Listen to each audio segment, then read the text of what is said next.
C'est une guerre hybride dans laquelle le web joue un rôle central. Vidéos, photos, documents montrent minute par minute la guerre en direct.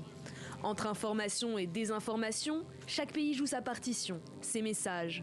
D'un côté, l'horreur d'un pays attaqué, l'Ukraine mobilisée comme jamais sur les réseaux sociaux.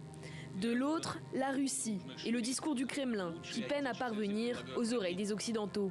Une guerre de communication donc, incarnée par deux hommes, Vladimir Poutine et Volodymyr Zelensky.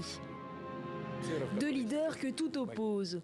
L'un communique à travers de ponctuelles allocutions depuis le palais présidentiel, dans un cadre télévisuel plutôt classique, tandis que l'autre partage des vidéos plusieurs fois par jour. Si le décor change, l'uniforme militaire reste le même. Souvent en format selfie, il se filme à hauteur d'homme, instaurant alors une proximité avec son audience. Quand Poutine est toujours seul ou éloigné de ses collaborateurs, Zelensky apparaît entouré de sa garde rapprochée et n'hésite pas à montrer qu'il se met en danger. Les canaux de diffusion sont eux aussi différents. Si le Kremlin préfère la télévision d'État, l'Ukraine joue le jeu des réseaux sociaux. Dès le début de la guerre, Fedorov, le vice-premier ministre ukrainien, demande de l'aide aux géants du numérique. Pendant ce temps, Vladimir Poutine met le pays sous cloche. La plupart des réseaux sociaux sont désormais inaccessibles. À la télévision d'État, on ne dit pas le mot guerre, mais opération spéciale. Sur la scène internationale, le verbatim est lui aussi fermement contrôlé. Tout discours dissonant sur le conflit est passible de prison. Très sincèrement, est-ce que vous soutenez cette guerre, monsieur le porte-parole? Au fond de vous? Vous savez, c'est pas une guerre, c'est une opération militaire. Volodymyr Zelensky, quant à lui, joue le rôle de sa vie avec une communication ciselée.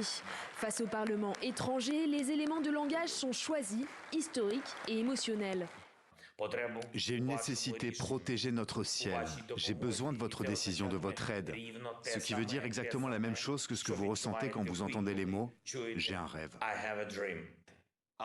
C'est comme si vous étiez derrière le mur à nouveau. Ce n'est pas un mur de Berlin, c'est un mur en Europe centrale, entre la liberté et la servitude.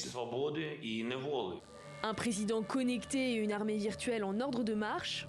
Si les civils ukrainiens produisent d'abord un contenu à destination des Occidentaux, comme cette vidéo de Paris bombardé,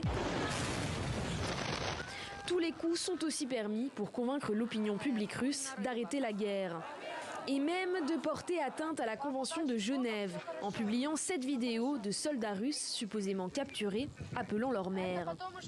Il vous recontactera plus tard, voilà. Il est là maintenant, sain et sauf. Dis-lui au revoir.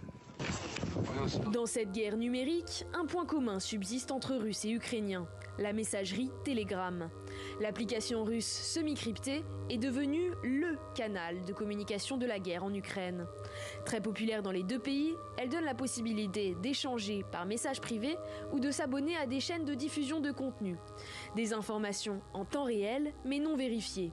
La plupart des images de bombardement sont filmées par l'armée ukrainienne et transmises au reste du monde par Telegram. L'accès des journalistes aux lignes de front est très difficile, verrouillé par les équipes de communication ukrainiennes.